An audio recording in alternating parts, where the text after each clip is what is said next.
Allah berfirman, "A'udzubillahi minasyaitonirrajim, wal takum minkum ummatun yad'una ilal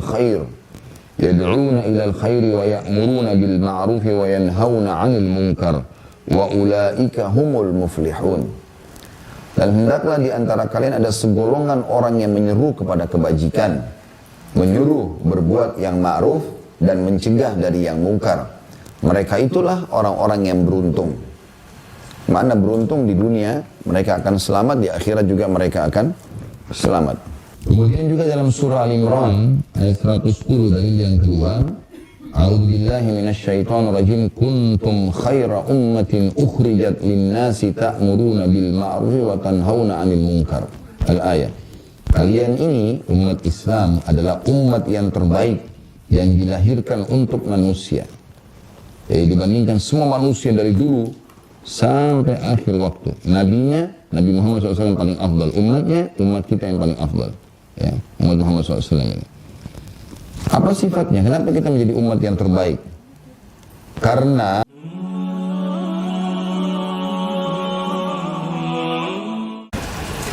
kalau yang haram berarti wajib kita luruskan, kalau yang makruh berarti sunnah saja, ya. Ini adalah bagian daripada agama kita dan ciri khas umat Islam adalah mereka punya sifat amar ma'ruf dan nahi mungkar. Setiap kali ada orang berbuat kebaikan yang merupakan perintah Allah Subhanahu wa taala, maka dia pun mendukungnya. Dan setiap kali dia melihat orang berbuat mungkar, maka dia meluruskan, ya. Tentu amar ma'ruf nahi mungkar ini punya adab-adab dan tata keramah, ya. Yang pertama sekali yang harus diketahui adalah ikhlas karena Allah. Jadi bukan karena ingin dipuji oleh orang, supaya amar ma'ruf nahi mungkarnya berpahala. Setiap ingatkan orang, setiap juga meluruskan kesalahan orang, maka berarti semua karena Allah, supaya ada pahalanya. Yang kedua, adabnya amar ma'ruf nahi mungkar adalah harus si pelaku ini atau orang yang akan melakukan amar ma'ruf nahi mungkar memahami mana yang ma'ruf dan mana yang mungkar, supaya dia bisa meluruskan, memahami mana yang ma'ruf dan mana yang mungkar. Yang ketiga, adabnya adalah benar-benar ma'ruf di depan matanya telah ditinggalkan, dan juga benar-benar mungkar telah dikerjakan. Baru kita bisa amar ma'ruf nahi mungkar. Jadi benar-benar depan mata ma'ruf itu misalnya sholat 5 waktu. Memang depan mata kita lagi azan, kita sholat semuanya, satu-satu orang tidak. Lalu kita tanya, kenapa nggak sholat? Nah, misalnya kita luruskan kesalahan dia. Kemudian yang keempat, termasuk seorang praktisi. Kita sendiri praktek itu. Jadi jangan orang tidak sholat, sholat, padahal dia sendiri nggak sholat, bisa.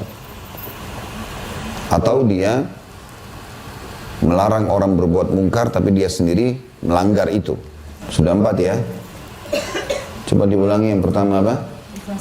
Ikhlaskan Allah. Yang kedua, harus memahami yang mana ma'ruf dan yang mana mungkar. Karena jangan sampai dia mau meluruskan, ternyata yang orang lakukan sudah ma'ruf. Mungkin ada perselisihan pendapat ulama di situ, misalnya. Yang ketiga, benar-benar melihat ada ma'ruf yang ditinggalkan, ya, atau mungkar yang ditinggalkan. Ya, ada ma'ruf yang ditinggal ataupun mungkar yang dilakukan, ya. Yang keempat, praktisi. Jadi dia harus melakukan dulu yang ma'ruf itu, dan dia benar-benar meninggalkan mungkar itu, baru dia melakukan. Kalau tidak, berat dosanya bagi dia. Tadinya cari pahala malah dapat dosa, ya. Masih ingat hadis yang Nabi SAW mengatakan akan ada orang di hari kiamat di neraka nanti, dia disiksa oleh Allah karena panasnya, isi perutnya keluar, ya, dan dia mengelilingi sebuah tempat di neraka seperti keledai mengelilingi tempat adonan roti, ya. Kemudian ahli neraka pada datang kepadanya mengatakan, wahai fulan, bukankah kau yang dulu menyuruh kami berbuat ma'ruf dan melarang kami berbuat mungkar?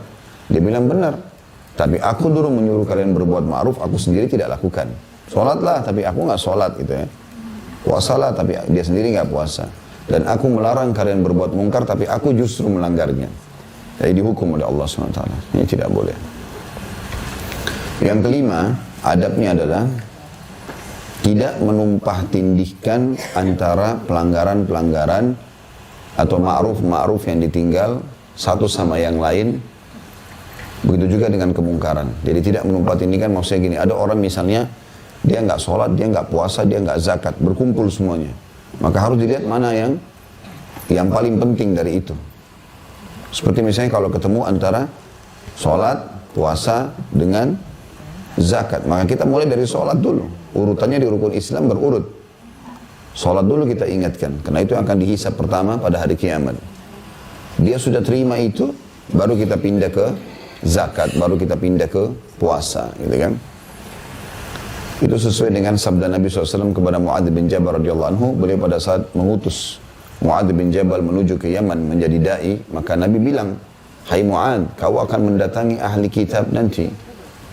Di Yaman ini ada ahli kitab, orang Yahudi dan Nasrani. Maka yang pertama kau dakwahi mereka 2 kalimat syahadat. Kalau mereka terima itu, barulah kamu memberitahukan kalau mereka diperintahkan Allah untuk mengerjakan sholat 5 kali dalam sehari. Kalau mereka terima itu, sampaikan bahwasanya orang kaya mereka wajib mengeluarkan zakat dari harta mereka kepada orang miskin mereka. Kalau mereka terima itu, baru kamu perintahkan atau sampaikan Allah memerintahkan puasa Ramadan setahun sekali.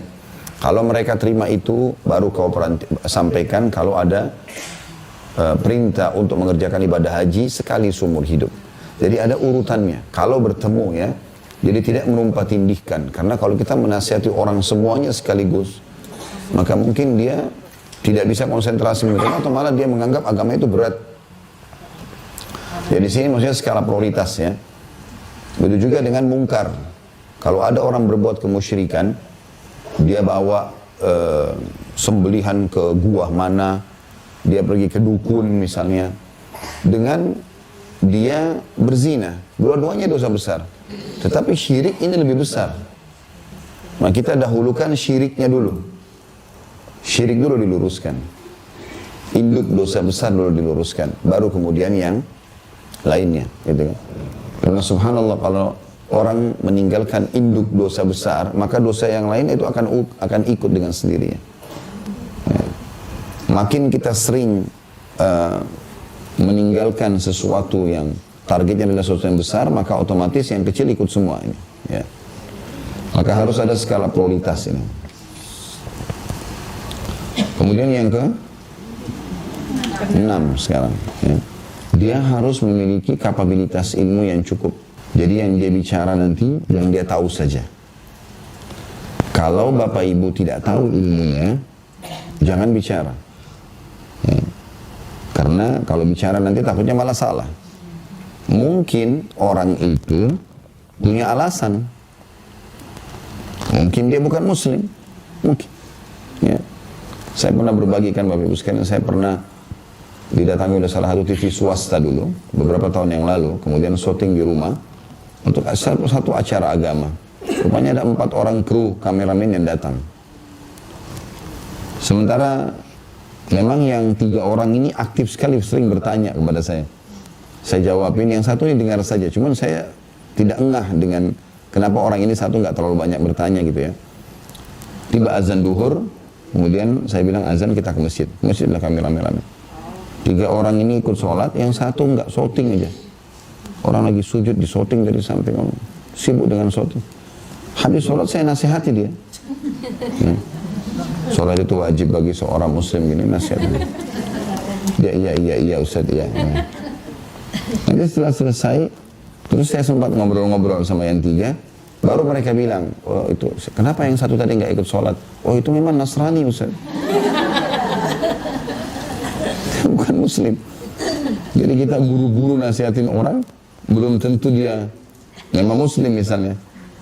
Atau mungkin kita nasihati orang tentang sholat, mungkin dia sudah sholat, mungkin. Kita nggak tahu, gitu kan. Kalau masih ingat juga, itu kisah tentang Imam Syafi'i rahimahullah dengan Imam Ahmad. Imam Syafi'i sama Imam Ahmad ini guru sama murid, ya. Satu waktu pernah Imam Ahmad bertamu ke rumahnya Imam Syafi'i. Begitu bertamu, rupanya Imam Syafi'i bilang sama anaknya, ini orang soleh, perhatikan apa yang dia buat, itulah. Saya biar anaknya Imam Syafi'i belajar dari Imam Ahmad, gitu kan. Karena Imam Syafi'i sangat tahu Imam Ahmad ini, sampai dia bilang, wahai Ahmad, engkau lebih faham daripada kami dalam ilmu hadis, maka kalau sampai kepadamu sesuatu, sampaikanlah kepada kami. Padahal Imam Syafi'i gurunya gitu. Karena Imam Ahmad ini luar biasa dalam ilmu hadis. Rupanya anaknya Imam Syafi'i ini pamit tidur bersama Imam Ahmad, ingin tahu apa yang dilakukan gitu. Ternyata besoknya anak Imam Syafi'i melapor sama ayahnya, ayah, Anda mengatakan teman Anda ini orang saleh, tapi saya melihat ada 3 pelanggaran. Apa itu pelanggarannya, nak? Yang pertama, tadi malam dia makan banyak sekali. Waktu kita hidangkan makan, banyak sekali. Artinya ciri orang-orang beriman, makannya tidak banyak, tapi ini makan banyak. Yang kedua, saya nggak lihat dia sholat tahajud. Ini bagi kelas orang-orang ulama, apalagi kalau sudah ulama, nggak ada tinggalin sholat malam ini. Mustahil mereka tinggalkan. Walaupun itu sunnah gitu ya. Itu udah rutinitas mereka. Jadi tanda tanya kalau ada seorang alim nggak sholat malam. Yang ketiga ya, dia pergi sholat subuh di masjid nggak wudu. Rupanya anak ini, Imam Ahmad nggak tidur, dia juga nggak tidur ini anak. Dilihat terus semua perbuatan, karena ayahnya pesan itu ya. Perhatikan perbuatan orang ini, ikuti kalau baik. Rupanya pergi azan subuh, pergi masjid sama-sama, nggak wudu ini. Dari kamar, keluar langsung ke masjid, sholat. Lalu Imam Syafi'i panggil Imam Ahmad. Anakku ini, aku suruh belajar dengan kamu.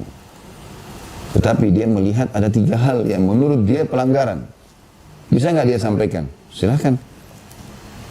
Pertama, kamu makan banyak tadi malam katanya. Butuh penjelasan.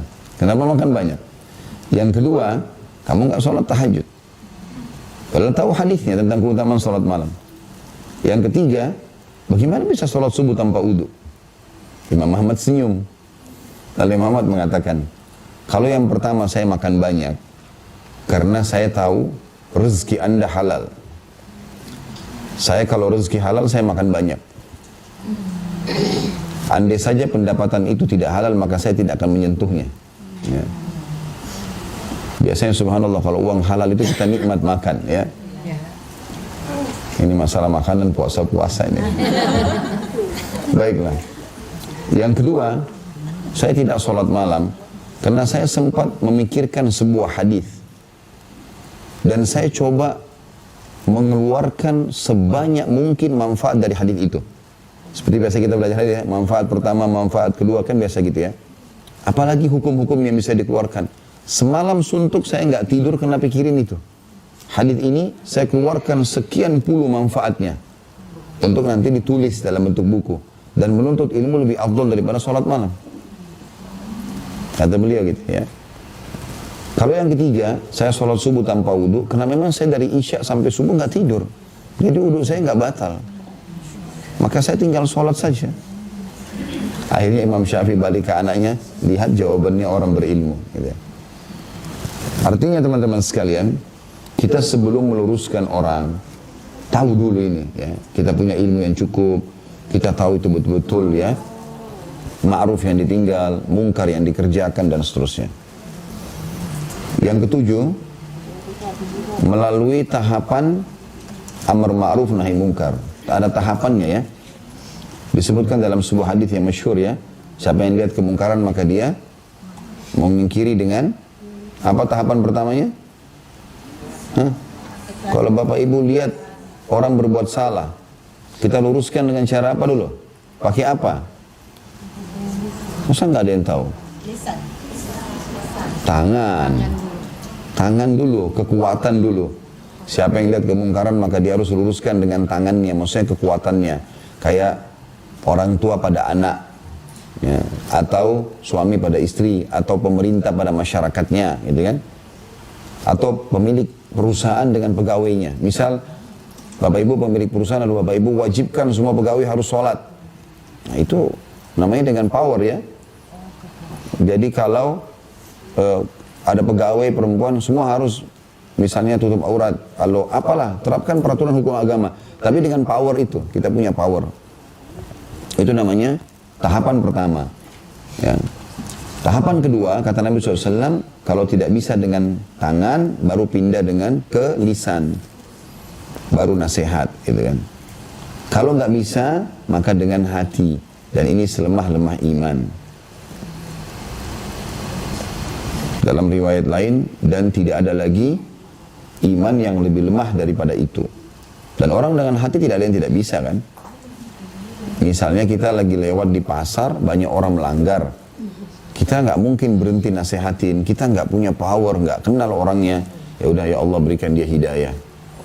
Misal ya, itu sudah namanya amar ma'ruf nahi mungkar, itu tahapannya. Jadi menerapkan ma'ruf ataupun melarang kemungkaran dengan tahapannya itu. Ya, tahapannya tadi, dengan tangan, kalau nggak bisa baru dengan lisan, kalau nggak bisa baru dengan hati. Ya. Itu semua adalah adab-adabnya dalam amar ma'ruf dan nahi mungkar. Baik, kita akan masuk ke dalil pertama yang diangkat oleh Imam Nawawi rahimahullah. Adalah firman Allah dalam surah Al-Imran ayat 104. Dan ini dalil tadi yang saya bilang di awal sekali saya ucapkan kalimat itu, bahwasanya umat Islam memiliki ciri khas. Ciri khasnya adalah umat ini selalu menyuruh pada kebaikan, melarang dari kemungkaran. Allah berfirman, a'udzubillahi minasyaitonirrajim, wal takum minkum ummatun yad'una ilal khair. Yad'una ilal khairi wa ya'muruna bil ma'rufi wa yanhauna 'anil munkar wa ulaika humul muflihun. Dan hendaklah di antara kalian ada segolongan orang yang menyeru kepada kebajikan, menyuruh berbuat yang ma'ruf dan mencegah dari yang mungkar. Mereka itulah orang-orang yang beruntung. Makna beruntung di dunia, mereka akan selamat, di akhirat juga mereka akan selamat. Kemudian juga dalam surah Al-Imran ayat 110 dari yang kedua, a'udzubillahi minasyaitonirrajim, kuntum khaira ummatin ukhrijat linnasi ta'muruna bil ma'ruf wa tanhauna 'anil munkar. Al-ayat. Kalian ini umat Islam adalah umat yang terbaik yang dilahirkan untuk manusia. Jadi dibandingkan semua manusia dari dulu sampai akhir waktu, nabinya Nabi Muhammad SAW paling afdal, umatnya umat kita yang paling afdal. Ya, umat Muhammad SAW ini. Apa sifatnya? Kenapa kita menjadi umat yang terbaik? Karena kalian menyuruh berbuat yang ma'ruf dan mencegah dari yang mungkar. Artinya bagian dari syariat kalian itu. Setiap lihat seorang muslim meninggalkan yang ma'ruf, maka kita langsung dekat, sapa, assalamualaikum warahmatullahi wabarakatuh, pilih-pilih, terus kita iluskan. Saya semalam subhanallah salat di sebuah masjid tarawih. Saya kebetulan sholat, di dekat tempat saya sholat itu ada tempat wudhu. Ada satu anak muda datang, dia buru-buru wudhu untuk mengejar sholat rupanya. Wudhunya itu bajunya belum digulung semua sehingga bagian siku nggak kena. Caranya juga nggak digulung sehingga mata kakinya nggak kena. Saya langsung ingatkan, sikunya harus kena, ya. Mata kakinya harus kena. Nah kalau tidak percuma dia sholat nanti, kan batal. Karena ada batas minimal wudhu ya. Luruskan itu. Nah kita lihat depan mata sekarang. Kalau kita tunda, maka mungkin dia ikut sholat sebenarnya dia salah. Kalaupun dia tidak mau dengar, maka kita sudah dapat pahalanya. Dan kita lepas tanggung jawab hari kiamat. Karena kalau kita biarkan, malah kita bertanggung jawab depan Allah hari kiamat. Ada sebuah riwayat yang berbunyi, kata Nabi SAW, siapa yang lihat seseorang berbuat mungkar, lalu dia tidak luruskan, maka orang itu akan datang hari kiamat di hadapan Allah, ya, sambil berkata, ya Allah, orang ini lihat saya berbuat mungkar, dia tidak ingatkan, maka sekarang saya tuntut. Lalu diambil pahala kita dikasih dia, padahal dia yang buat kemungkaran. Maka kita nggak ada alasan untuk tidak luruskan orang. Tetapi kan tadi saya bilang ada tahapannya juga ya. Kalau orang tidak bisa dengan sikapnya, dengan lisannya pun, dengan hati, ya Allah berikan hidayah. Paling tidak itu. Paling tidak itu. Ya. Dan ini dengan kiri dengan hati saja sudah dapat pahala. Sudah dapat pahala dan kita lepas tanggung jawab depan Allah SWT hari kiamat. Juga ada yang saya lupa tadi, poin penting juga. Kalau amar ma'ruf nahi munkar ini yang wajib itu yang pertama. Jadi misalnya ada orang tidak sholat, kita ingatkan nih. Yang pertama sekali kita ingatkan hukumnya wajib. Misal suami atau istri nggak sholat, kita ingatkan sholat itu hukumnya wajib gini-gini. Ya udahlah, saya sudah tahu. Dan misalnya, tapi dia nggak sholat, ya udah kita lepas dari tanggung jawab hari kiamat. Dia udah tanggung dosa sendiri. Dan peringatan yang kedua untuk besok, untuk lusa sudah sunnah hukumnya. Karena yang pertama yang wajib. Yang penting kita sudah pernah ingatkan, gitu loh. Supaya kita lepas tanggung jawab. Tentu seorang muslim dan muslimah, dia tidak pernah berhenti bosan untuk mendakwahi ya. Karena setiap kali dia ingatkan, pahala lagi, pahala lagi. Mungkin nanti nasihat yang ke-10 baru anak kita atau suami atau istri mau sholat, mungkin. Jadi kita jangan putus asa.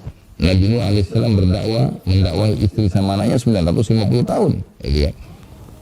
Dia tidak berhenti sampai Allah memang binasakan istri sama anaknya, gitu kan. Maka beliau terus jadikan itu sebagai ajang pahala. Makanya juga perlu digarisbawahi tentunya.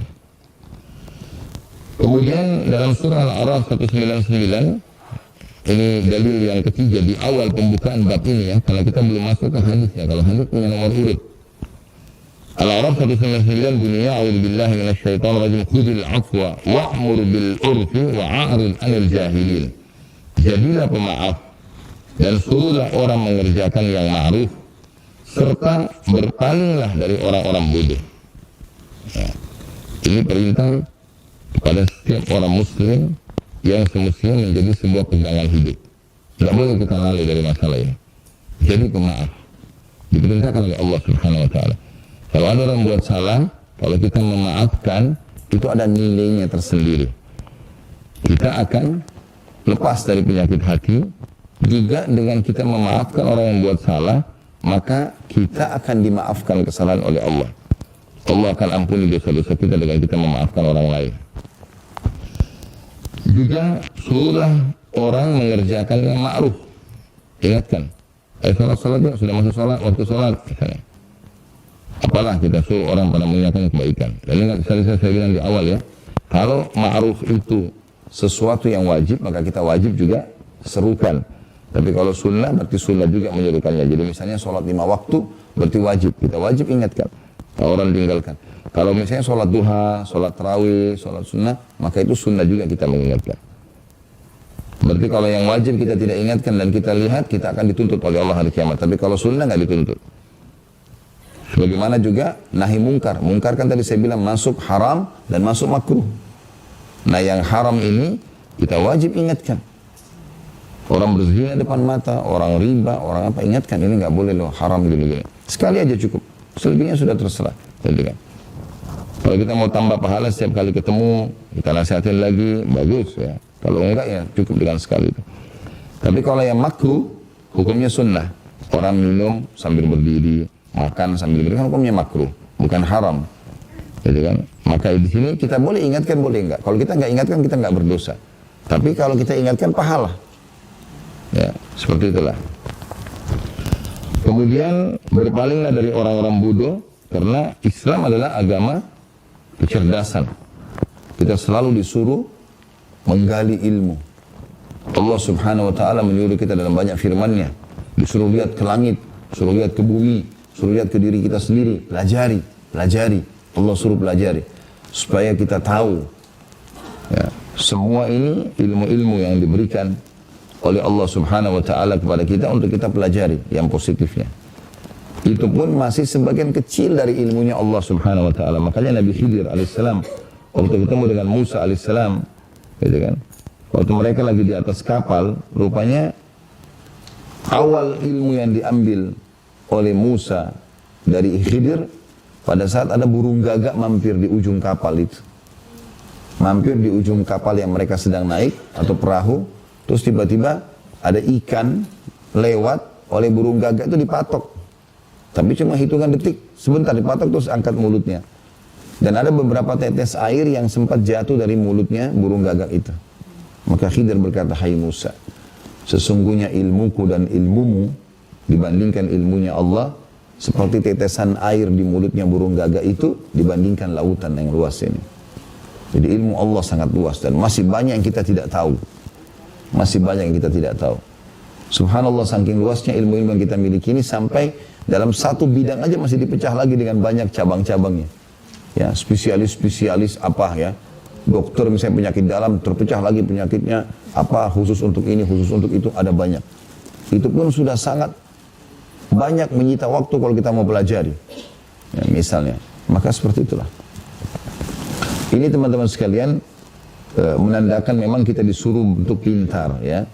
Dan Islam sama sekali tidak setuju dengan sifat malas. Bahkan Nabi SAW berlindung darinya. Ya, sifat malas, putus asa, dendam, ini semua tidak ada dalam Islam. Di kamus kita nggak ada itu. Ya. Selanjutnya, tentu saksi bahasan di Al-A'raf 199 adalah potongan tengahnya ayat, ya. Dan suruhlah orang mengerjakan yang ma'ruf. Ya. Ayat yang keempat diangkat oleh Imam Nawawi rahimahullah adalah surah At-Taubah ayat 71. A'udzu billahi minasyaitonir rajim. Wal mu'minuna wal mu'minati ba'dhuhum awliya'u ba'd ya'muruna bil ma'rufi wa yanhauna 'anil munkar. Al-ayat. Dan orang-orang yang beriman, laki-laki dan perempuan, sebagian mereka menjadi penolong bagi sebagian yang lain. Apa penolongnya itu? Menolong dalam hal apa? Allah bilang, mereka menyuruh berbuat yang ma'ruf dan mereka mencegah yang mungkar. Jadi kita disuruh tolong menolong dalam hal ini. Seru orang-orang agar mau berbuat kebaikan, larang orang untuk berbuat kemungkaran. Dan di sini juga dalil bahwasanya bolehnya laki-laki sama perempuan saling membantu pada hal-hal yang baik. Ya. Untuk sini didahulukan mahram, suami istri gitu kan. Tapi kalau umumnya orang, misal ada seorang ibu bertanya kepada seorang bapak alamat di jalanan, maka dia harusnya mengingatkan, menyampaikan masalah itu. Kan yang dilarang dalam Islam adalah khalwat, berduaan, yang bukan mahram, di tempat tersembunyi. Tapi kalau orang di pasar, orang di mana ini butuh, maka saling dukung-mendukung dalam masalah ini. Selanjutnya surah Al-Ma'idah ayat 78 dan 79. A'udzu billahi minasyaitonir rajim. Lu'inal ladzina kafaru min bani Israil 'ala lisani Daud wa Isa ibn Maryam. Dzalika bima 'asaw wa kanu ya'tadun. Kanu la yatanahawna 'an munkarin fa'aluhu. Labi'sa ma kanu yaf'alun. Orang-orang kafir dari Bani Israel telah dilaknati melalui lisan Daud dan Isa putra Maryam. Yang demikian itu karena mereka durhaka dan selalu melampaui batas. Coba garis bawahi kalimat ini, Allah bilang mereka selalu durhaka dan melampaui batas. Apa kedurhakaannya mereka ini? Apa yang Allah maksudkan dengan melampaui batas? Ternyata Allah jelaskan, mereka tidak saling mencegah perbuatan mungkar yang selalu mereka perbuat. Sungguh sangat buruk apa yang mereka perbuat itu. Ya, jadi jangan dianggap remeh ini, ya. Meluruskan kesalahan orang dan mengingatkan orang untuk berbuat kebaikan, ini sebuah fondasi kemakmuran masyarakat. Jadi tatanan sosial itu akan baik, normal dengan cara seperti ini. Ya. Yang dimaksud sini Bani Israel dilaknat artinya nabi-nabi mereka sendiri melaknat mereka, mendoakan keburukan bagi orang-orang yang tidak mencegah dari kemungkaran ini. Selanjutnya surah Al-Kahfi ayat 29 juga berbunyi, A'udzu billahi minasyaitonir rajim wa qulil haqqu min rabbikum faman syaa'a falyu'min wa man syaa'a falyakfur. Dan katakanlah wahai Muhammad, kebenaran itu datangnya dari Tuhan kalian. Maka barang siapa yang ingin beriman, hendaklah ia beriman. Dan barang siapa yang ingin kafir, maka biarlah dia kafir. Ini ayat tentu turun untuk Nabi Muhammad SAW. Artinya tugasmu seru kebaikan, larang dari kemungkaran. Yang terima, bagus. Yang tidak terima, ya sudah. Bukan urusan kamu lagi. Ya, jadi kita tidak ada tugas dalam agama Islam, datang ke rumah orang, semua rumah orang kita ketuk-ketukin. Ya. Lalu ingatkan, tidak. Kelihatan depan mata, luruskan. Benar kita dukung, kalau salah kita ingatkan. Jadi kita tidak usah sengaja mengorek-ngorek kesalahan orang, ya. Karena dalam Islam kita di dalam tajassus namanya, memata-matai, mencari tahu ini, mencari tahu itu. Nah, kalau kita tidak tahu lebih baik. Ya, saya selalu ingatkan itu, ya, yang sabda Nabi SAW kepada para sahabatnya pada saat beliau habis mandi di pagi hari, di waktu duha seperti sekarang. Beliau kemudian mau keluar jalan sama para sahabatnya di waktu-waktu lowong. Kadang-kadang beliau ke pasar, kadang-kadang menjenguk orang sakit, mampir di kebunnya seorang sahabat. Kemudian seringkali turun wahyu. Lalu mereka dapat ilmu gitu kan. Begitu buka pintu, yang pertama kalimat Nabi SAW, jangan ada yang menceritakan aib sahabatku, karena aku ingin bertemu dengan mereka dalam kondisi lapang dada. Jangan begitu ketemu teman, sudah tahu belum? Gosip duluan. Berita ini, berita itu. Ini nggak boleh. Ini sekalian ya, karena Ramadan harus hati-hati. Ramadan itu bukan cuma perut sama tenggorokan yang puasa. Matanya puasa, telinganya puasa, lisannya puasa, tangannya puasa, kemaluan puasa, kaki puasa, puasa semua ini. Karena kata Nabi SAW dalam hadis tentang keutamaan puasa Ramadan, agar bisa puasa ini, Ramadan atau puasa sunnah juga bisa ya, itu akan menjadi tameng dari api neraka. Bisa jadi perisai. Kata Nabi SAW, as-sawmu junnah. Riwayat Imam Bukhari, puasa itu perisai. Riwayat Imam Muslim, kajunnati ahadikum minal qital. Seperti perisai seseorang di antara kalian di medan perang. Besi yang bulat besar dipegang untuk menangkis serangan musuh. Itu dulu selama perisai ada, orang kuat gitu kan. Kalau perisainya sudah lepas, maka dia sangat terbuka untuk bisa dilumpuhkan oleh musuh. Maka kata Nabi SAW, فَإِذَا كَانَ يَوْمِ صَوْمِ أَحَدِكُمْ.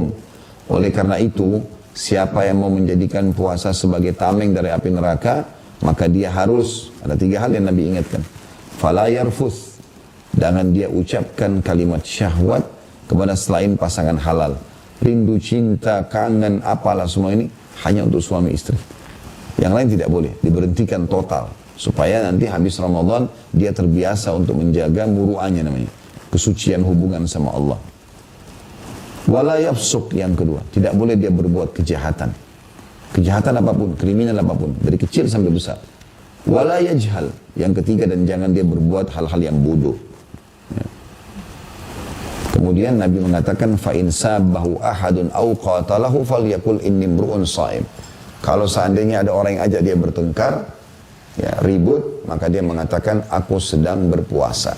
Atau aku sedang mengikuti program puasa. Jadi tujuannya adalah supaya lisan terbiasa menjaga ya sikap-sikapnya ya.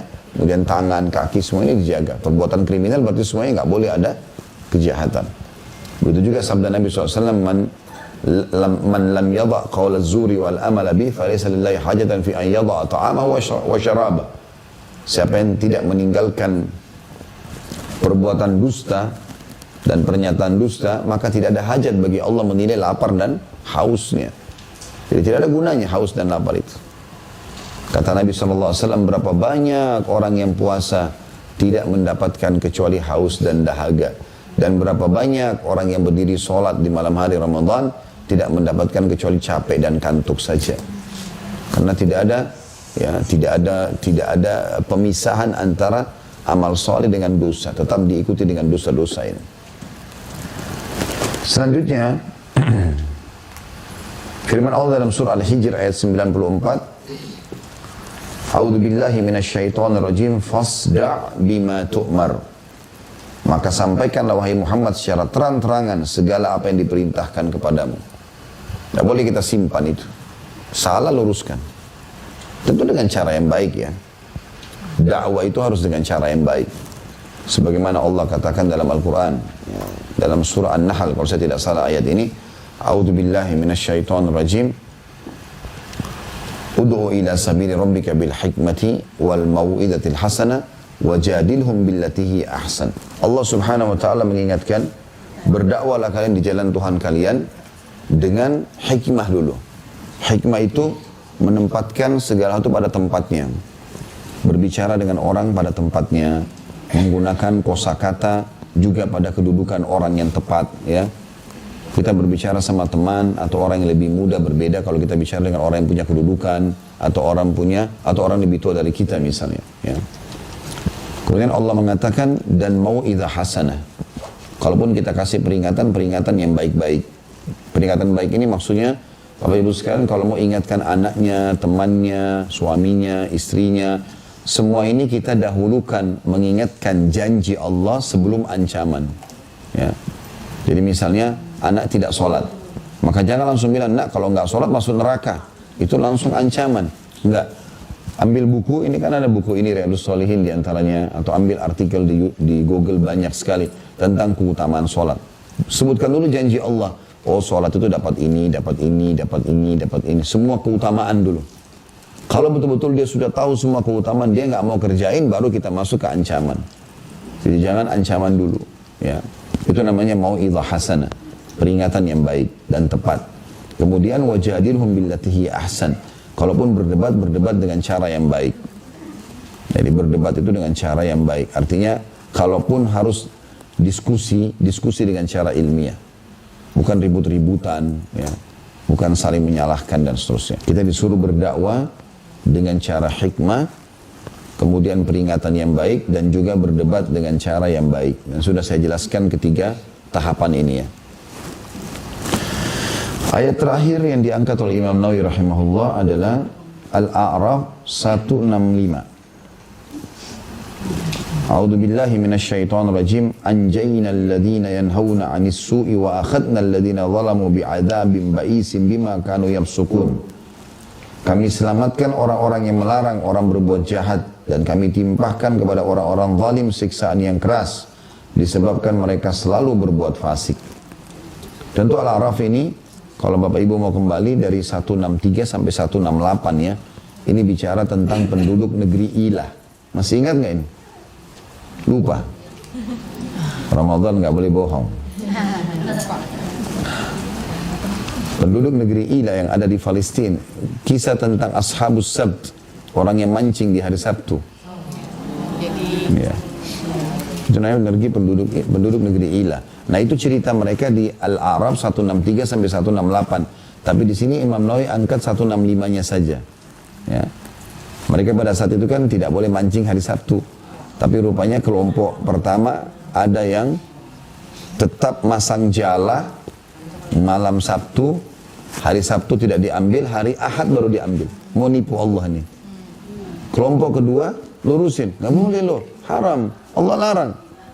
Ini dua kelompok seperti biasa lah. Kalau ada orang buat salah, yang satu lurusin, yang satu ngotot gitu ya. Datang kelompok ketiga ini yang keliru ini.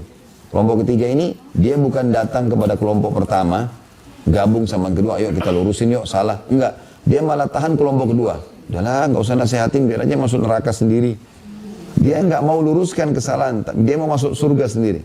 Maka pada saat Allah hancurkan, yang kena hukuman itu kelompok pertama sama kelompok ketiga. Yang kedua yang Allah selamatkan. Karena yang ketiga ini tidak luruskan kesalahan. Malah dia biarin aja deh. Mau sholat, nggak sholat terserah. Nggak boleh. Kita bahas bab ini untuk tahu itu ya. Kalau kemungkaran jelas depan mata, wajib. Kalau enggak kita dituntut oleh Allah. Nggak bisa. Kita nggak boleh masuk surga sendiri. Tapi Allah kasih keringanan, ada tahapannya. Dengan lisan, dengan tangan. Kalau nggak bisa dengan lisan, kalau nggak bisa baru dengan hati. Itu selama-lama iman gitu kan. Kemudian juga kita memang pastikan ini ma'ruf, benar yang ditinggalkan, kita punya ilmu, dan ini mungkar yang sedang dilakukan. Karena ada tadi adab-adab yang sudah saya sebutkan ya. Seperti itulah. Baik, kita masuk ke hadis pertama. Tentu beliau mengatakan ayat-ayat dalam masalah ini banyak dan terkenal sekali. Maksudnya sangat banyak ayat-ayat tentang amar ma'ruf nahi mungkar. Tapi ini pembukaannya. Karena buku kita adalah buku hadis, maka kita akan bahas masalah hadis, ya. Kita akan masuk hadis pertama dalam bab kita ini, di bab 23 ini, tentang bab amar ma'ruf nahi mungkar, dan hadis pertamanya nomor 189.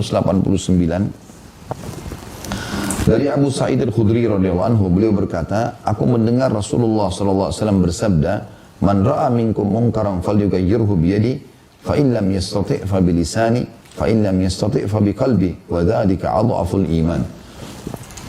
Hadis ini riwayat Imam Muslim atau hadis sahih. Barang siapa di antara kalian melihat satu kemungkaran, garis bawahi kalimat melihat, berarti dia tahu, ya, dia lihat, atau disampaikan kepadanya dari sumber yang pasti dia tahu. Misalnya ada suami istri menyampaikan, anak kita tadi nggak sholat, dia percaya sama istri atau sama suaminya, maka anaknya dinasihati misalnya. Atau seorang security di kantor, memang dia lihat ada satu pegawai pulang bawa apa gitu. Ya, kemudian dilaporkanlah ini gini, dan dia tahu benar. Seperti itulah maksudnya. Itu kalau kita sekaligus mengambil pelajaran dari hadis ini adalah dikasih garis bawahi poin pertama di situ, melihat satu kemungkaran. Artinya untuk ya meluruskan kemungkaran harus melihatnya atau mengetahuinya secara pasti. Lalu lanjutan hadis, maka hendaklah ia atau dia mengubahnya dengan tangannya. ini tangan dikasih garis bawahi angka 2. Ya. Ini tahapan pertama dalam amar ma'ruf nahi mungkar. Tadi saya bilang tangan itu maknanya kekuatan, kedudukan. Ya. Pemimpin negara pada masyarakat dia terapkan seluruh masyarakat Indonesia yang Muslim wajib puasa Ramadan. Kalau yang tidak dihukum. Nah gitu misalnya. Atau wajib sholat. Ditemukan kalau waktu sholat ada di jalan, maka akan dihukum. Ya, seperti yang dilakukan oleh pemerintah Saudi kan begitu. Kalau waktu sholat itu, hampir satu Saudi semuanya, ada kelompok namanya, ada satu kementerian sendiri, itu khusus amar ma'ruf nahi mungkar. Khusus. Mobilnya mereka ada logonya itu. Tertulis Hayy amar ma'ruf nahi mungkar. Ya. Memang itu kementerian sendiri setahu saya. Jadi dia kalau waktu sholat, ada orangnya lewat pakai mikrofon besar tuh. Sholat, sholat, sholat. Semua di jalan-jalan, di pasar. Diingatin sama dia. Saya pernah lewat satu kali di dekat mobil mereka lagi menuju ke masjid. Ada orang lagi duduk-duduk di tempat agak tinggi. Dia teriakin tuh. Itu yang di atas sana lagi duduk, turun sholat. Ya kalau enggak ditangkapin, dia punya hak nangkap. Jadi satu orangnya dia itu didampingi sama 2 polisi. Polisi ikutin dia, tangkap orang ini, tangkap kalau tidak mau sholat gitu. Dan mereka banyak sekali mereka lakukan di pasar-pasar Saudi itu nggak bisa orang buat macam-macam itu. Jadi kalau misalnya ada orang iseng perempuan laki-laki mau kenalan, biasanya mereka tulis nomor telepon dilempar, dijatuhin. Misalnya si perempuan itu, nanti laki-lakinya datang ngambil misalnya. Itu mereka tahu betul itu di ujung-ujung pasar ada, ditangkapin. Kalau dia curiga, ditangkap sama dia. Kalau ketahuan ini bukan mahramnya, kalau masih gadis dipanggil orang tuanya. Ini, anak kamu ini jalan berdua, nggak boleh gini. Jadi berhenti. Jadi nggak ada lagi gitu, ketakutan mereka. Kalau ketahuan langsung. Kalau ketahuan sudah berumah tangga, dipanggil pasangannya, ini pasangan kau buat begini. Jadi dia malu. Itu di pasar-pasar itu. Jadi nggak ada orang di pasar itu jalan kecuali memang sama mahramnya, nggak berani mereka. Dari suami istri atau orang tua sama anak. Nggak ada pacar-pacaran segala macam. Oh kalau kita kan luar biasa. Ya, sudah seperti suami istri bahkan lebih parah daripada itu kadang-kadang di tempat umum. Ini kan bahaya, kemungkaran semua. Ya. Tapi seperti itu contoh. Nah ini mereka lakukan itu. Mereka adakan pencarian tentang di mana dukun-dukun. Ditangkap semua dukun di Saudi. Tangkap semua. Jadi nggak ada lagi orang kena sihir. Ada tapi tidak banyak. Karena tidak boleh ada praktek ketahuan. Dan kalau ketangkap dukun lagi praktek dipenggal langsung. Tangkap langsung. Kisos. Nggak ada main-main. Narkotika. Begitu semua. Ketangkap nih kantong narkotika. Udah langsung. Lapor ke raja. Tidak lama seminggu sudah eksekusi. Diiklanin. Malam Jumat. Besok Jumat dipenggal. Pemenggalan kepala. Pengedar narkotika. Ya memang gitu. Jadi amar ma'ruf nahi mungkar itu kalau dihidupkan luar biasa. Makmur sekali. Karena nggak ada lagi kejahatan, kita jalan di mana-mana aman. Bapak Ibu jalan di Saudi, di Mekah, di mana-mana jalan kaki sendiri jam 3 subuh, nggak ada berani sentuh. Sentuh ini masalah. Mau kemana dia? Di hampir setiap kota itu ada pos pemeriksaan polisi. Orang kalau dari kota lain masuk kota lain di Saudi itu, biasanya kalau udah malam dicek. Mekah Madinahnya dicek biasa orang. Ke kota Jeddah kadang-kadang ada pengecekan gitu. Tapi kalau dilihat bus, biasa kita jemaah umroh, ini berarti ada bus. Biasa cuma satu kertas saja. Polisi tahan sebentar. Mana ini? Oh ini jemaah Indonesia, jumlahnya 50. Cek, sudah selesai jalan. Tapi kalau mobil berduaan laki-laki perempuan, ditanya sama polisi itu. Di Saudi bahkan dilarang oleh pemerintahnya untuk menghitamkan kaca mobil. Jadi ketahuan, ya, dan seterusnya. Artinya itu dihidupkan gitu, suasana itu. Jadi ini potongan yang kedua dari hadis yang kita ambil dari yang kedua itu yang mengubah dengan powernya ya. Itu contoh pemerintah pada masyarakat tadi, gitu kan. Begitu juga lembaga, pemilik lembaga kayak Bapak Ibu punya sekolah, gitu kan. Terapkan wajib semua siswa-siswi sholat. Ya, yang perempuan tutup aurat, tidak boleh bergabung misalnya bercampur dipisahin dengan apa gitu kan. Itu semua dia gunakan power dia. Yang mau silakan sekolah sini, yang nggak mau cari sekolah lain kalau mau bebas misalnya. Jadi memang seperti itu. Atau pemilik perusahaan pada staf-stafnya tadi saya bilang gitu kan. Begitu juga orang tua sama anak, suami pada istri, karena ini bertanggung jawab semuanya. Kemudian selanjutnya potongan yang ketiga dari hadis, jika tidak sanggup dia tidak punya power untuk bisa meluruskan, maka dengan lisannya. Dan ini dikasih angka 3. Potongan ketiga maksudnya dari hadis ya. Lisan dia nasihatin.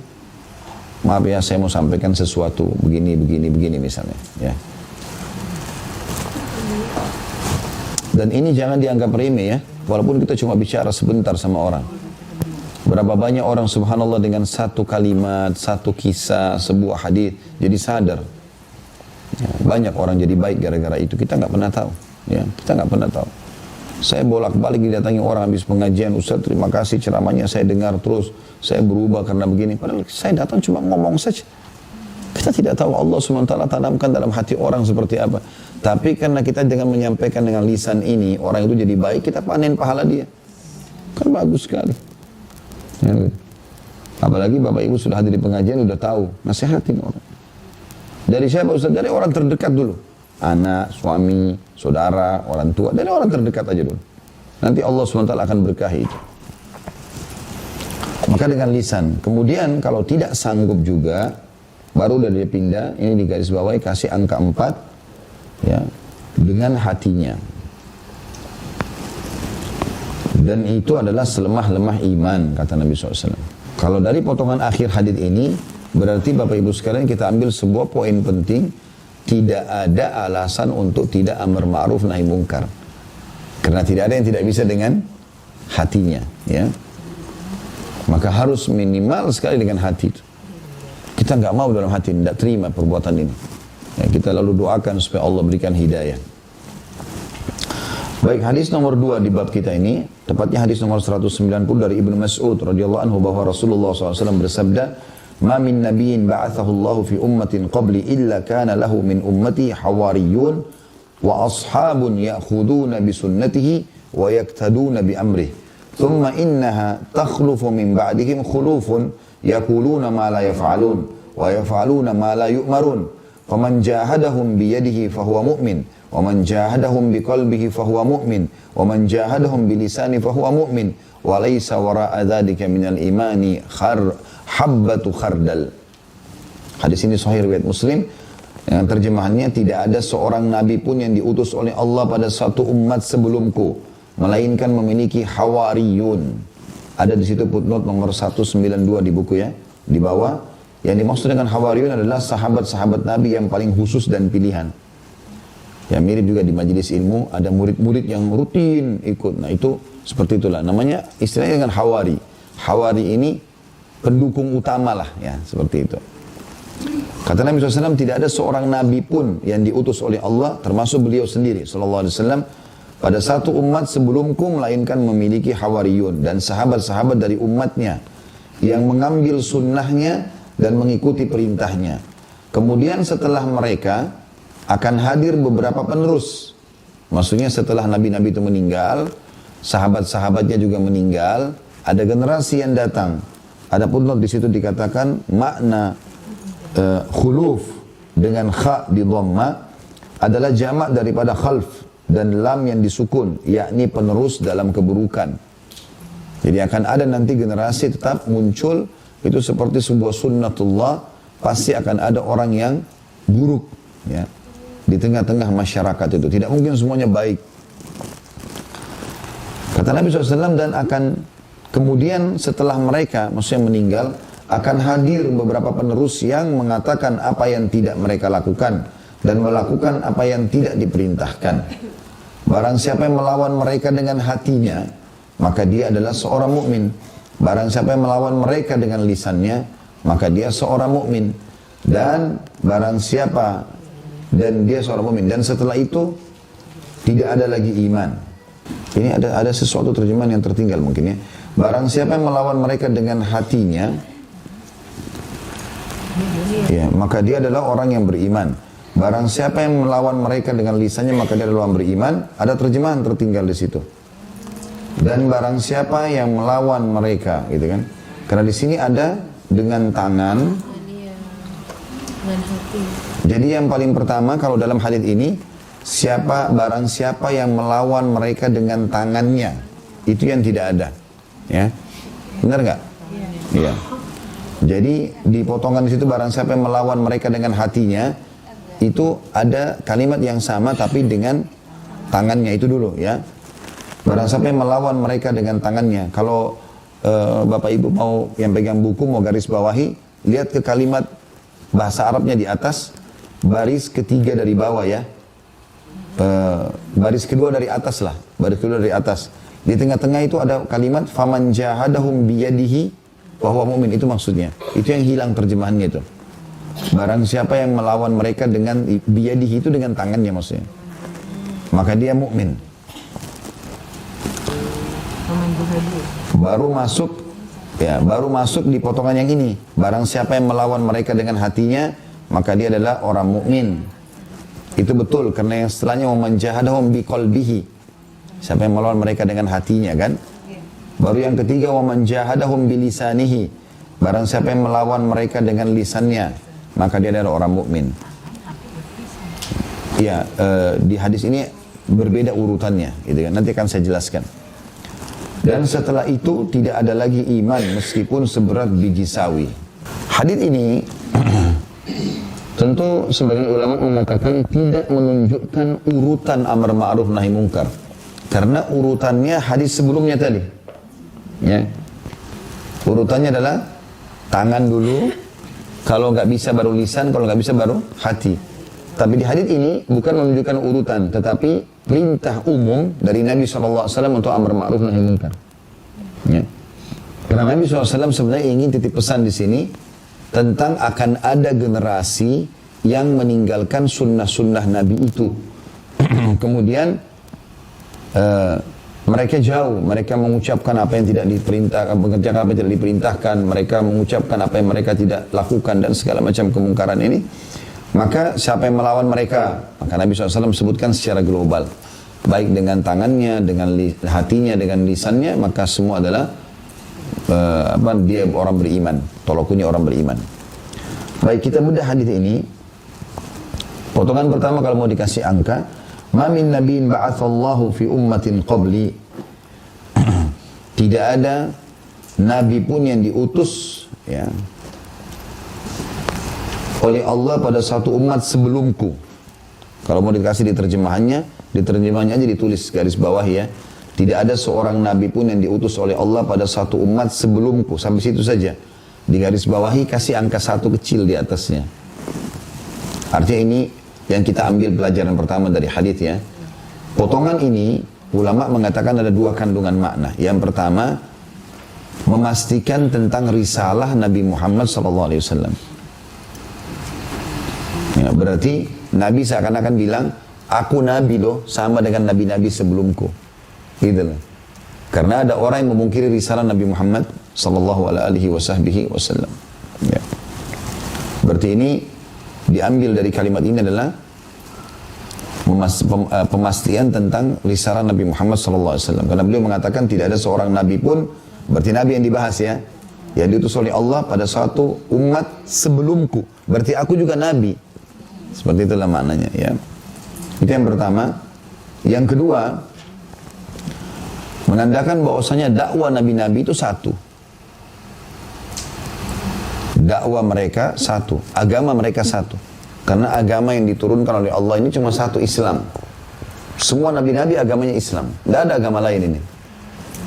Tidak pernah ada 2 agama. Jadi Yahudi Nasrani itu bukan agama sebenarnya. Bukan diistilahkan dengan agama, karena agama cuma Islam. Allah kan bilang dalam Al-Quran, inna dina innallahil Islam. Agama sisi Allah hanya Islam. Jadi semua nabi-nabi Islam itu. Islam itu sendiri definisinya secara etimologi, bahasa, artinya istislamun nafs, penyerahan diri. Semua yang menyerahkan diri dikatakan muslim, gitu. Tapi secara bahasa etimologi. Kalau secara terminologi, secara istilah adalah istislamun nafsu lillahi rabbil alamin. Penyerahan diri kepada Allah subhanahu wa ta'ala, Tuhan alam semesta. Nah, termasuk penyerahan diri kepada Allah adalah mengimani semua apa yang Allah suruh imani. Jadi misalnya kita ambil contoh Nabi Musa alaihissalam. Nabi Musa seorang muslim. Dan umatnya yang beriman pada Nabi Musa pada saat itu, beriman kepada Allah, beriman pada Nabi Musa, dan beriman pada semua risalah Nabi Musa, namanya muslim. Berarti dia orang muslim, gitu kan? Di saat itu yang beriman. Kemudian kalau datang Isa alaihissalam, Siapa yang melanjutkan imannya, dia mengimani Nabi Isa alaihissalam, mengimani Allah, mengimani risalah Nabi Isa, dan mengimani Nabi-Nabi sebelum Nabi Isa, dan Nabi Muhammad yang akan disampaikan oleh yang akan datang nanti, maka dikatakan Muslim. Sebenarnya istilah Muslim bagi mereka. Berubah status Muslim itu kapan ada penolakan terhadap Allah walaupun satu saja. Saya pindah kepada kita, waktu Nabi Muhammad SAW datang, beliau juga seorang Rasul. Siapa yang mengimani Nabi Muhammad SAW, mengimani Allah yang diperintahkan untuk iman tentang keberadaannya, dan mengimani semua Nabi-Nabi sebelum Nabi Muhammad SAW, namanya Muslim. Kenapa kita dapat gelar Muslim? Kenapa Yahudi Nasrani nggak dapat gelar Muslim sekarang? Karena mereka masih menolak risalah Nabi. Ada Nabi yang mereka tolak, berarti belum full menyerahkan diri kepada Allah. Bisa ditangkap nggak? Ya, jadi tidak ada agama lain. Dan ini agama ini bukan agama baru. Dari zaman dulu, sama satu agama Allah turunkan. Cuma memang yang berbeda syariatnya, hukum-hukum. Itu yang berbeda. Jadi ada yang berlaku halal di satu kaum Nabi, ada yang diharamkan di satu kaum yang lain. Kuasa Allah SWT, hikmahnya begitu. Seperti misalnya ghanimah, harta rampasan perang. Itu untuk sebelum kita, nggak boleh, haram. Nabi Muhammad SAW mengatakan dalam sebuah hadis sahih riwayat Bukhari, sesungguhnya ghanimah dihalalkan untukku dan diharamkan untuk nabi-nabi sebelumku. Jadi kalau nabi-nabi sebelum Nabi Muhammad SAW, kalau dapat pedang, perisai, apa saja di medan perang, itu dikumpulin, lalu nabinya berdoa, Allah turunkan petir dari langit, dibakar-bakar. Tidak ada yang bisa diambil. Tapi Nabi SAW dihalalkan buat beliau ghanimah. Umat Muhammad berbeda. Jadi ada yang diharamkan di umat yang lain, tapi dihalalkan yang lain. Tapi induk judul agamanya Islam. Paham nggak? Cuma syariatnya beda-beda. Seperti itulah. Ada yang standar, haram semua. Dari awal Nabi Adam sampai Muhammad SAW. Seperti perzinahan, membunuh, minum khamar, durhaka sama orang tua. Ini induk semua, ini nggak ada perubahan. Nggak ada perubahan. Yang berubah itu hanya beberapa hukum. Tapi semua ada standar. Makanya semua nabi-nabi memerintahkan hal yang sama. Kata Nabi Muhammad SAW, perumpamaan aku dengan nabi-nabi yang lain, ya, itu seperti satu bangunan. Orang-orang pada keliling semua, melihat bangunan ini kok mewah sekali, bagus ya. Dan tertinggal satu batu bata saja. Dan mereka mengatakan, andai saja batu bata ini dilengkapkan, sempurnalah bangunan ini. Kata Nabi SAW, akulah satu batu bata itu. Artinya bukan baru agama ini. Ini melengkapi saja. Semuanya sama. Makanya orang yang mengikuti agama Nasrani yang benar, masuk Islam itu. Kalau dia ikutin Injil yang benar, masuk Islam. Karena dia tahu ini lanjutannya. Nggak bisa dipisah. Cuma memang, sampai Nabi Muhammad SAW sudah nggak ada lagi Nabi. Ditutup sudah. Makanya beliau mengatakan, sesungguhnya aku adalah penutup para Nabi dan Rasul. Nggak ada lagi Nabi dan Rasul setelahku. Beliau mengatakan dalam hadis lain akan keluar 50 pendusta, Dajjal. Semuanya mengaku Nabi. Ketahuilah, aku adalah penutup Nabi dan Rasul. Tidak ada lagi Nabi dan Rasul setelahku. Jadi tidak ada agama baru. Agama cuma satu. Tidak ada berubah-berubah. Keliru kalau orang menganggap Yahudi, Nasrani itu agama, nanti akhirnya dianggap itu juga ajaran sendiri. Enggak. Orang Yahudi kalau dia ikutin ajaran yang benar, masuk Islam itu. Semestinya ya. Makanya waktu masuk Islamnya Khuwairik, pendeta Yahudi yang mati syahid di perang Uhud. Kemudian masuk Islamnya Abdullah bin Salam. Ini orang Yahudi, pendeta Yahudi masuk Islam. Ini semua masuk Islam karena tahu benar. Dan mereka sebelum masuk Islam bilang sama kaumnya. Waktu mau perang Uhud, itu Khuwairik, pendeta Yahudi. Dia dengar umat Islam menyuruhkan, wahai muslimin, Rasulullah memerintahkan kita jihad. Musuh sudah mau tiba di Uhud. Khuwairik dengar nih. Dia naik di atas menara di benteng Yahudi. Dia teriak, wahai Yahudi, demi Allah kalian tahu Muhammad adalah Rasul. Demi Allah kalian tahu Muhammad adalah Rasul. Kalian tahu dalam Taurat dan kalian kenal betul siapa dia. Sekarang beriman, kesempatan disuruh jihad. Ini terbunuh mati syahid masuk surga. Apa jawaban orang-orang Yahudi? Enggak, kami enggak mau. Karena dia bukan dari Bani Israel. Bohong ini, dusta. Orang Nabi Isa aja dari Bani Israel yang mau salib Nabi Isa adalah orang Yahudi. Kan mereka yang mau bunuh nabinya sendiri. Nabi Yahya itu dibunuh di tangannya Bani Israel, kaumnya sendiri. Maka Khuwairik bilang, bertakwalah kepada Allah, berimanlah. Gak ada yang mau. Kalau kalian tidak mau beriman, kalian tahu dalam Taurat ada ayat Kata Khuairik, ada ayat yang memerintahkan kita kalau ada nabi di satu wilayah, memerintahkan jihad, kita wajib ikut.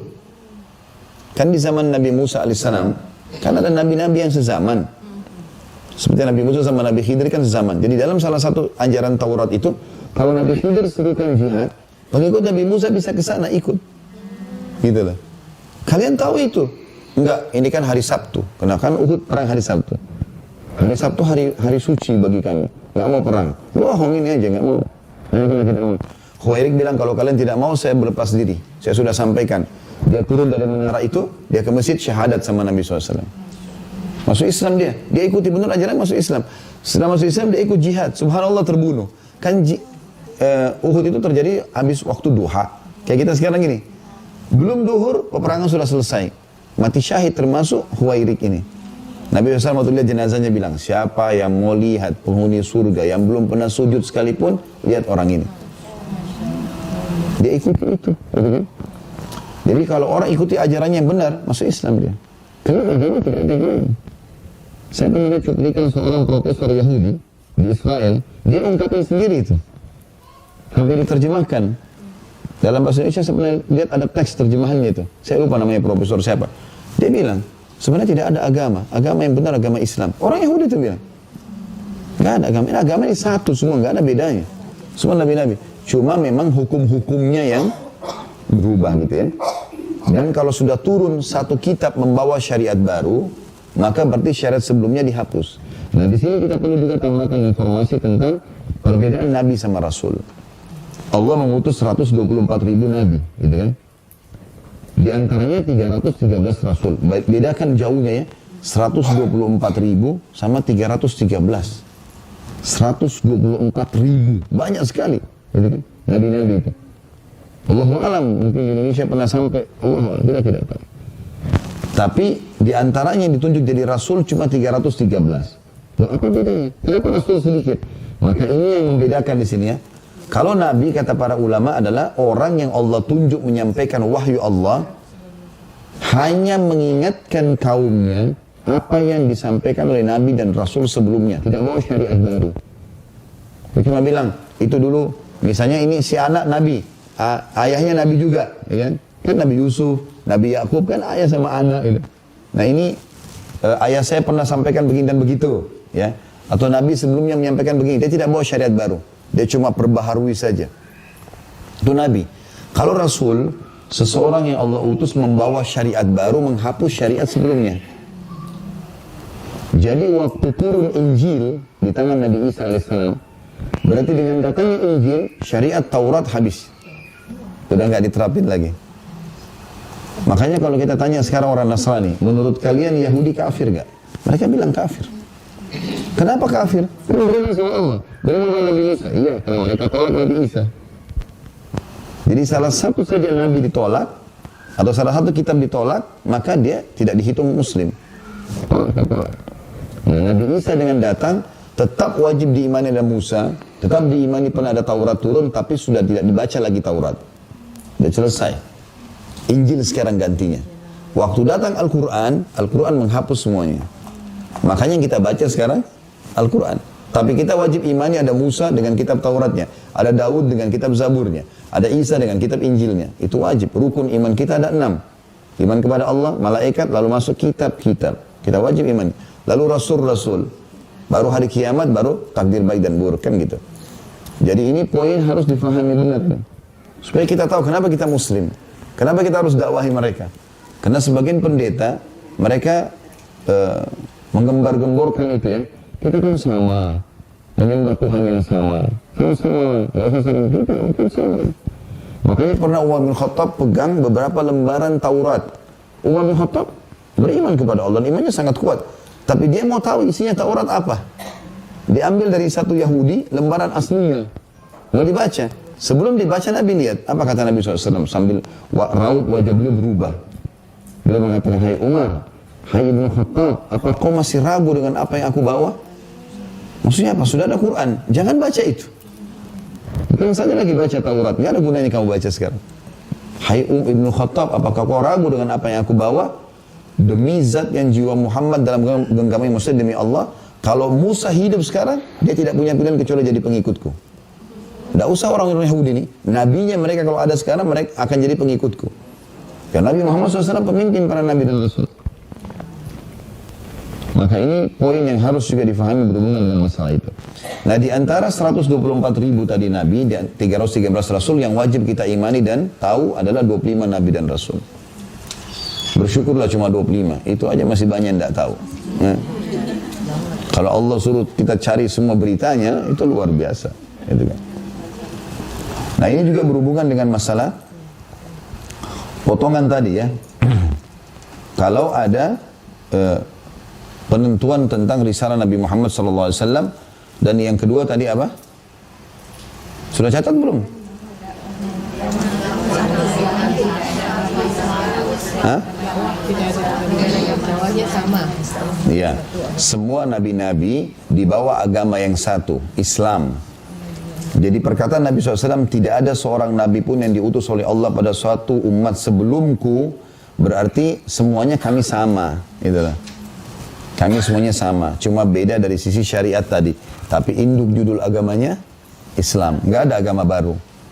Ya, jadi Nabi Adam bertanya, agamanya apa? Islam. Nabi Idris, Nabi Hud, Nabi Saleh, Nabi Shu'aib, semuanya nih. Nabi Ibrahim, Nabi Yaqub, Nabi Ishaq, semuanya sampai Nabi Muhammad SAW adalah Islam. Baik, potongan kedua yang diambil dari hadis adalah melainkan memiliki hawariyun. Potongan kedua dari hadis. Mau protes tapi salah. Gimana? Kan potongan pertama dari hadis, tidak ada seorang nabi pun diutus oleh Allah pada suatu umat sebelumku. Ini kasih angka 1, tapi di situ ada 2 poin. Ya, berhubungan dengan kalimat Nabi SAW sebelumku, berarti menandakan risalah Nabi Muhammad SAW itu diambil. Jadi kalau dia kasih angka 1, poin A-nya sama poin B di angka 1 itu. Oke, jadi sekarang barisan ya, manfaat yang diambil kedua ya, potongan kedua dari hadis. Sudah sepakat belum ini? Baik. Yaitu dari potongan melainkan memiliki hawariyun dan sahabat-sahabat dari umatnya. Dan hawariyun berarti pengikut setia. Di sini ada sebuah pertanyaan kecil Bapak Ibu sekalian. Kenapa Nabi SAW menyebutkan hawariyun dan sahabat-sahabat? Apakah bisa difahami bahwasanya tidak semua sahabat masuk dalam hawari? Kalau hawari itu pejuang, fanatiknya luar biasa. Pokoknya Nabi bilang apa? Iya. Nabi bilang serang. Nabi bilang bunuh. Nggak ada negosiasi. Itu namanya hawari. Ya, yang jadi militan, pengikut yang militan. Baik. Memang di sini ulama mengatakan ada bedanya. Hawari sama sahabat ada bedanya. Semua hawari pasti sahabat. Tidak semua sahabat itu hawari. Ya. Tidak semua sahabat hawari. Jadi misalnya Bapak Ibu punya teman nih, teman dekat ya. Pasti ada di antara teman kita yang 5 orang itu yang satu luar biasa. Kita apa saja, iya. Mau ajak kemanapun dia mau. Ada yang lain enggak? Masih nolak. Tapi sahabat. Seperti itulah. Jadi yang selalu fanatik ini istilahnya hawari. Semua hawari pasti sahabat. Tapi tidak semua sahabat itu hawari. Jelas ya? Nah ini bisa kita lihat di dalam salah satu ayat Al-Quran ya. Allah SWT menyuruh sebagian Bani Israel. Kalau saya tidak salah dalam surah Saf ya. Coba dilihat surah Saf. Ayat terakhirnya. Saya bacakan ya. A'udzubillahi minasyaitonirrajim. Ya ayyuhalladzina amanu kunu ansarallahi kama qala Isa bin Maryam lil hawariyin. Garis bawah kalimat itu ya. Kama qala Isa bin Maryam lil hawariyin man ansari ila Allah. Qala al hawariyun. Lihat kalimat hawari ya. Qala al hawariyun nahnu ansarullah. فآمنت طائفة من بني إسرائيل وكفرت طائفة فأيدنا الذين آمنوا على عدوهم فأصبحوا ظاهرين. Ya ayat terakhir, 14 ayat kok ini. Ya. Ini termasuk surah yang saya rekomendasikan untuk dihafal ya. 14 ayat. Tidak panjang ini. Dan ayat-ayat sebelum dan susunnya juga pendek-pendek, 14-15 ayat ya. Hai orang-orang beriman, jadilah kamu penolong agama Allah sebagaimana Isa putra Maryam atau ibnu Maryam telah berkata kepada pengikut-pengikutnya yang setia, Hawari, yang fanatik nih ya. Siapakah yang akan menjadi penolong-penolongku untuk menegakkan agama Allah? Maka pengikut-pengikut setia itu berkata, kamilah penolong-penolong agama Allah. Lalu sebagian dari Bani Israel beriman dan sebagian lagi kafir. Maka kami berikan kekuatan kepada orang-orang yang beriman terhadap musuh-musuh mereka, lalu mereka menjadi orang-orang yang menang. Jadi ternyata ada orang yang beriman pada Nabi Isa AS pada saat itu, tapi nggak mau jadi ikut berperang, nggak mau ikut berperang. Ya. Mereka bukan Hawari. Ya. Makanya waktu Nabi SAW juga begitu keluar seseorang Yahudi dari benteng Khaybar, pernah saya ceritakan itu, tingginya mendekati pohon kurma, 2,5 meter, ya. Tinggi sekali orang itu. Sampai Nabi SAW waktu lihat, Nabi mengatakan, apakah kalian dia mengira tingginya sekian-sekian, ya, seperti pohon kurma tingginya. Lalu kemudian dia menantang duel umat Islam. Lalu keluarlah Zubair bin Awam radhiyallahu anhu, sepupu Nabi SAW. Ibunya Zubair namanya Sofia, ini tantenya Nabi. Ya. Maka Zubair pun keluar lalu melawan dia. Tentu kisahnya cukup panjang. Bapak Ibu kalau mau ikut di kajian sirah saya ada di YouTube tentang perang Khaybar. Saya ceritakan panjang lebar bagaimana Zubair membunuh orang itu. Jadi Zubair membiarkan dia memporsir tenaganya, memukul ke sana, memukul sini. Zubair tidak melawan. Sampai sudah lemas baru dibunuh oleh Zubair, gitu kan. Waktu Zubair berhasil membunuh orang itu dan ini orang terkuatnya Yahudi, maka muslimin semua bersorak-sorak takbir. Karena ini orang kayaknya nggak mungkin dibunuh. Badannya kekar, besar. Ini kadang-kadang mungkin kalau orang tebasannya juga tidak kuat, cuma melukai saja sedikit karena badannya besar. Maka setelah orang itu berhasil dibunuh oleh Zubair radhiyallahu anhu, Nabi SAW mengatakan, inna likulli nabiyyin hawari wa inna hawariyya Zubair bin Awam. Semua nabi-nabi punya pengikut-pengikut setia yang fanatik luar biasa, siap hidup mati untuk nabinya, dan salah satu hawariku adalah Zubair bin Awam. Jadi ini kayak bodyguard khusus gitu. Jadi ada orang-orang begitu, subhanallah. Ada orang yang ikut muslim iya. Sebagai muslim iya. Muslim ya. Tapi kalau sudah diajak, ayo jihad. Siapa yang mau? Ayo infak. Siapa yang infak? Nah yang keluar ikut. Ini panggilan agama nih. Langsung dia datang, ini hawari namanya. Istilahnya dengan hawari. Jadi memang orang-orang yang fanatik luar biasa. Pokoknya agama Islam saya cintai seluruh hati saya. Apa yang dikatakan ayat A, B, ya B. Gitu lah. Itu istilah dengan hawari. Makanya di sini ada dipisahkan, melainkan memiliki hawari dan sahabat-sahabat. Karena saya bilang tadi, semua hawari pasti sahabat, tapi tidak semua sahabat itu hawari itu. Ya. Dikatakan dari umatnya di sini, maksudnya adalah dari pengikutnya tentunya. Kemudian potongan yang ketiga dari hadis, yang mengambil sunnahnya dan mengikuti perintahnya. Ciri daripada istilah hawari, sifatnya hawari itu dan sahabat adalah mengikuti sunnahnya dan menjalankan perintahnya. Jadi subhanallah, semua sahabat Nabi ridwanullah alaihim umumnya itu ya, mereka begini. Mereka sangat fanatik dengan Nabi SAW. Mereka menjalankan sunnah-sunnah Nabi SAW, kemudian mereka mengikuti perintahnya. Tentu ini bisa dinilai pada saat orang itu menjadi sahabat Nabi dan meninggal dalam keadaan sahabat itu ya, iman itu. Karena ada orang yang beriman kepada Nabi SAW, tapi dia tidak meninggal dalam keadaan Islam. Dia cuma awal-awal saja masuk Islam. Setelah itu sudah. Kalau masih ingat pernah saya sampaikan kisah yang Abu Hurairah duduk dengan seorang Ansar dan ada satu lagi orang. Subhanallah, karena orang ini pernah saya sebutkan dan saya pernah hafal, ini sering terlupa. Tapi orang ini salah satu yang duduk bersama Abu Hurairah dan satu orang Ansar. Semuanya penuntut ilmu nih, semuanya penuntut ilmu. Sampai Nabi SAW bilang, lewat di depan mereka bertiga, akan ada salah seorang dari kalian nanti, ya, itu akan menjadi penghuni neraka sampai badannya hampir memenuhi neraka. Lalu Nabi lewat. Rupanya 3 orang ini nggak ada nanya Nabi, siapa di antara kami, nggak ada nanya. Tapi Abu Hurairah bilang, aku terus was-was karena kedua orang di sebelahku ini orang alim-alim semua. Yang satu hafal Quran yang dua-duanya hafal Quran dan dua-duanya ini orang suka nuntut ilmu. Berjalan waktu rupanya si Ansar ikut perang mati syahid. Berarti tinggal aku sama orang ini saja berdua. Dan orang ini menuntut ilmu dari Ubay bin Ka'ab Al-Quran. Dan Nabi SAW bilang ambil Al-Quran dari 4 orang. Dan kayaknya Ubay diambil Quran dari situ. Dia jadi sampai cukup untuk menjadi da'i.